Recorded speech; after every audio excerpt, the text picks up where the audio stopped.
Kia ora tātou. In the headlines, local communications and security experts say the government can't abandon its ultra-fast broadband contract with a Chinese communications company. The suggestion follows a US government investigation which found that Huawei could use its global infrastructure network as a Trojan horse to spy for the Chinese government. Acting ICT Minister Stephen Joyce has questioned the relevance of the US report to our national security. This particular report, I understand, I haven't read it, has come out in the US overnight. It's all wrapped up in trade and elections as well, so I don't think it's anything particularly new. But as security analyst Paul Buchanan says it's not just an American election issue. Paul Buchanan says all our main allies have banned Huawei from operating in their countries, leaving New Zealand at odds.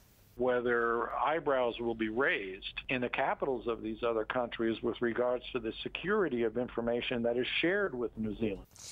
Another organization has submitted a fresh application for Mike Tyson to receive a visa to come to New Zealand. An initial special visa was revoked by the Associate Immigration Minister after the Life Education Trust withdrew its support. It's hoped a new youth rate at 80% of the minimum wage will boost youth employment. Employers will soon be able to pay workers aged between 16 and 19 a youth wage at 80% of the minimum wage, or equating to $10.80 an hour. The new rate applies from next April, and Minister Kate Wilkinson says it could create up to 2,000 jobs in the first 2 years. We've come up with the simple 6 months, easy to use, to encourage employers to take on those younger people. Kim Campbell of the Employers and Manufacturers Association says it's a win-win for employers and youth. What they're going to get paid now is probably 3 times or more of what they get on a benefit, and hopefully they're going to be building some skills which make them more employable. The company behind retail chain Shanton has gone into receivership. Shanton has 39 stores across the country and was formed in 2004. Anthony Harris has been appointed as receiver.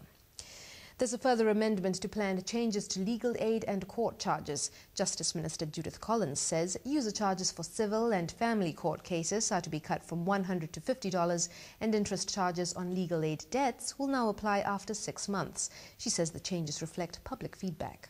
Concerned that women in particular in relationship breakups are often the people who don't have an income, would be very unfairly disadvantaged.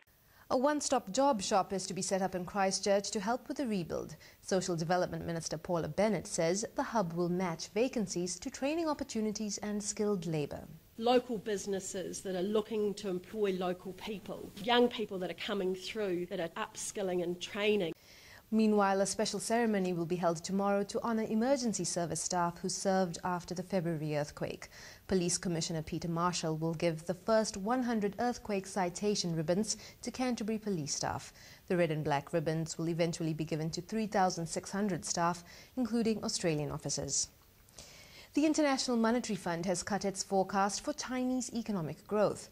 In its latest World Economic Outlook, the IMF says despite stimulus efforts, the Asian powerhouse has suffered a knock-on effect from Europe's severe debt crisis and a stilted recovery in the US.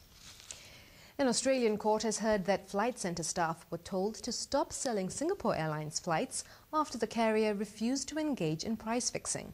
The travel agency is facing allegations of attempting to induce 3 airlines into price fixing arrangements.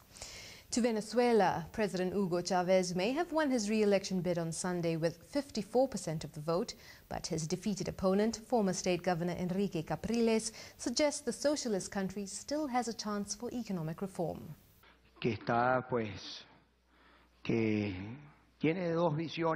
There's a country that sees 2 visions, and that to be a good president means to work for all Venezuelans, to work for the solution of all Venezuelans' problems. Kanuinga karere mato a maite fare correre rima mauriora.